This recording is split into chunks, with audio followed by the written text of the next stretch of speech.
Hey, it's Steve, your bugbear best friend. I have a Leo cat here with me today, and in this episode we are going to talk about customizing Chapter 1 of Tyranny of Dragons, Greenest in Flames. A quick note up front, some people might already be aware of this, but as written, this chapter can be pretty devastating to low-level characters. In my home game, I ran a bunch of one-shots and other smaller adventures to get the players to level 5, and then I started Tyranny of Dragons at level 5. It made most of the combat in this chapter a breeze for my players, and it was really cool to see how far they'd come and watch them just destroy some cultists and kobolds. But the Blue Dragon attack and the Cyan Wrath fight at the end were still a challenge. Even at level 5, we had 1 death and resurrection, and 2 players that dropped unconscious. So if you are running this for level 1 characters, especially with new players, you do need to be extra careful. Customizing the start and the city. You don't have to change anything about this. You can run this adventure as written and start your adventure in Greenest, but it doesn't have to start in Greenest. It can happen in pretty much any city in any location on the map. It's actually fairly easy to adjust this to fit your needs.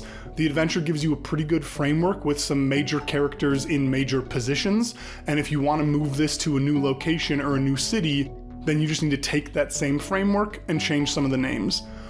If you plan on running this in a city that is not Greenest, really the only things that your city needs for this chapter are a castle or a keep somewhere centrally located, a mill or a storehouse, and at least 1 large temple.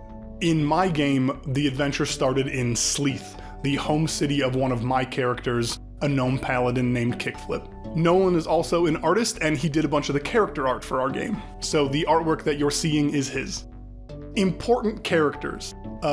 Governor Nighthill in my game was changed to Mayor Cosgrove Stubbins, a half-gnome, half-human mayor of Sleeth, and Castellan Escobar the Red was changed to Dahlia Bunce in my game, a female dwarf, the leader of the town guard, and the keeper of the keys. Also, this is sort of a personal recommendation of mine, but populate the city with interesting random citizens. If you're starting in a player's home city, that player can actually help you out a lot with this by creating family and friends for you to use. Or, if you talk to them about it beforehand, you can create additional family and friends for them. This chapter is also filled with no-name guards and unidentified citizens. An easy way to make the city feel real is to come up with a handful of people that your players might run into during the raid on the city, or name some of the guards beforehand. And then when your players make it to the keep, or get inside the temple to Shantaea, or run into some townsfolk hiding in an alley or a boarded up house, you can quickly give a name and a description of those NPCs. It also helps build a city up in case the players ever plan on returning later. This is especially true if the player's character is from Greenest, or whatever you choose to name the starting city. These NPCs can be people they know, friends, family, enemies. My players seem to really enjoy learning about all the NPCs in Sleeth and how Kickflip knew them.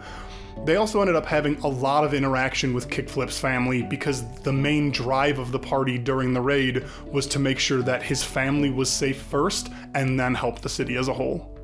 Wandering encounters. I didn't really follow the adventure on this one and have them roll every 100 feet for these random wandering adventures or encounters. I just sort of estimated roughly 2 to 3 encounters per mission or section, which I think ended up being almost 12 or 13 encounters throughout the raid. Like I said earlier, my characters were at level 5 at this point, so I felt comfortable throwing a lot more at them. If your players are level 1, just want to repeat kind of an earlier warning, these encounters can really drain your character's spells, abilities, and HP pretty quickly, so just keep an eye on how hard this is hitting your characters, and maybe limit some of the encounters if needed, or have some encounters occur with enemies in active combat with locals or guards or something like that to give your players a little bit of an edge. You want to challenge them while they try to survive the night and not outright murder them in the opening scene. I had my players roll to determine if they had a direct encounter, a possible encounter, or a non-combat encounter, and then I adjusted my rolls on the random encounter table accordingly. If my players rolled really low, then they had a direct encounter with an enemy group. They would either run into some enemies themselves, or they would approach an intersection or a house where guards or locals were already engaged with some enemies. If they rolled in the middle range, then they would spot enemies from a distance, or something like that, and they could adjust accordingly, or they would have a near miss with some enemies and could choose to pursue or avoid them. If they rolled high, then they had no encounter, or they would have some sort of a social encounter where they would find some locals hiding or in need of rescue. This way it wasn't all combat all the time, and you get a little more control over the dials while you're running the game. You can ramp things up or pull them back if you need to. I also beefed up some of the random encounter tables for my game. If my players rolled a 1 on that encounter table, or if I rolled a 1 on the encounter table when I was determining what the encounter was, instead of 6 regular kobolds as written, I made it a mix of regular kobolds and stronger variants such as winged kobolds, dragon shield kobolds, and scale sorcerers. If I rolled a 3 on the encounter table, then I added an ambush drake in addition to the group of 6 cultists as written. The missions. Starting with Seek the Keep, I ran Seek the Keep mostly as written, with some minor changes to the NPCs. In my game, we went a little off book because my characters didn't go straight to the keep, but that's okay. As far as combat encounters, like the random encounter tables, I did make those a little more challenging by throwing in some kobold variants and ambush drakes, but this one, you can mostly follow it as written. The Old Tunnel. The Old Tunnel I actually ran in reverse. My characters used it to get to the keep after the main gate had been closed because they wanted to go check on Kickflip's family first. So instead of being asked to clear it out by someone inside the keep, they used it to sneak into the keep from the outside and had to fight their way in past the swarm of rats, and then had to convince the soldiers and guards inside that they were the good guys. As far as the swarm of rats encounter, I didn't make any changes to that. That one's pretty memorable as written. I didn't have my players run into any enemies on the way in through the Old Tunnel. 1, because they rolled really well on their stealth checks, and 2, because they had already gone through several fights throughout the city looking for Kickflip's family, but they did run into some enemies searching the general area on their way out of the secret tunnel. Save the Mill. Save the Mill I ran pretty much as written, again with some additional details regarding the enemies located inside the mill. In my game, one of the enemies killed in the mill was recognized as a city guard, which raised concern that this raid was pre-planned and that the city guard may have been infiltrated by the cult well before this raid occurred.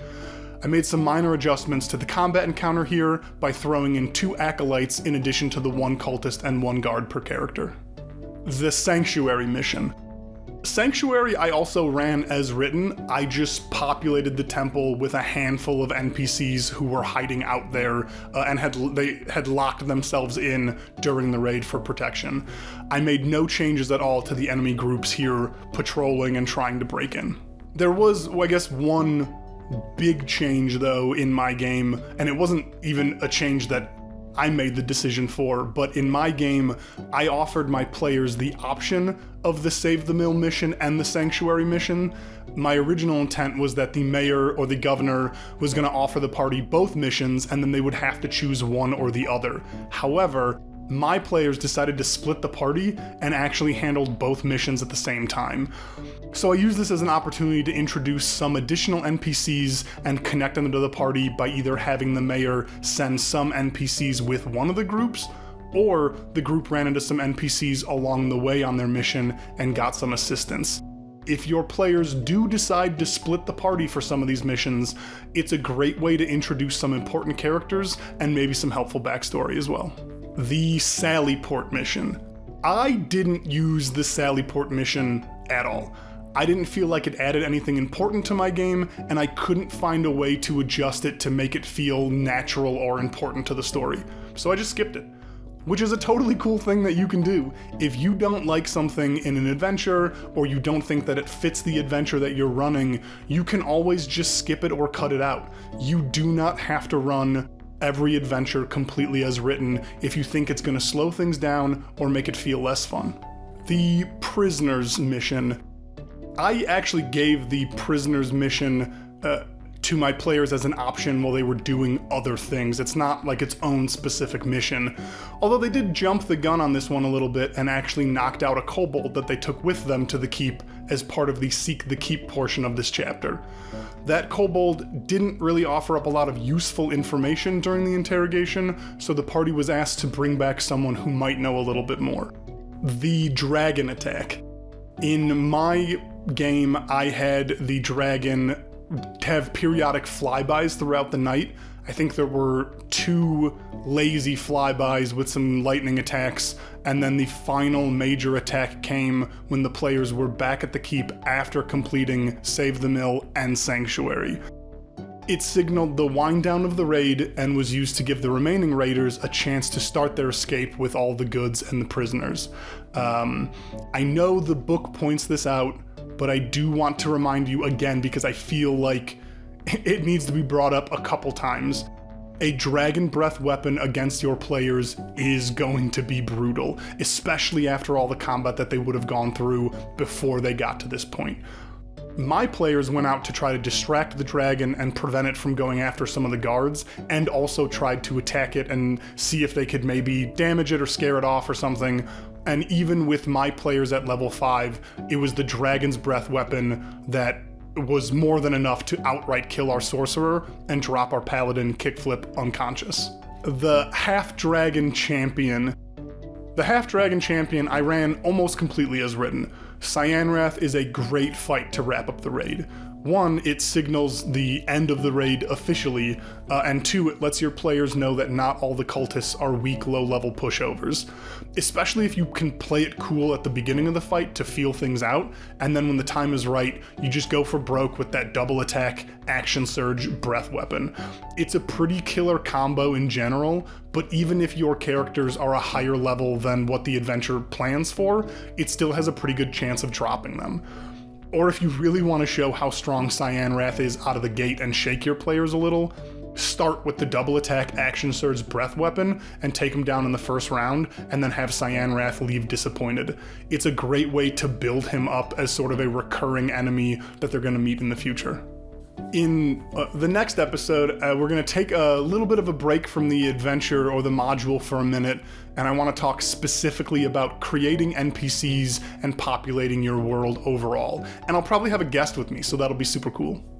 As always, I hope this video was helpful or useful in some way. Feel free to send me an email at bugbearbestie@gmail.com if there's anything you want me to talk about, and I'll see you soon.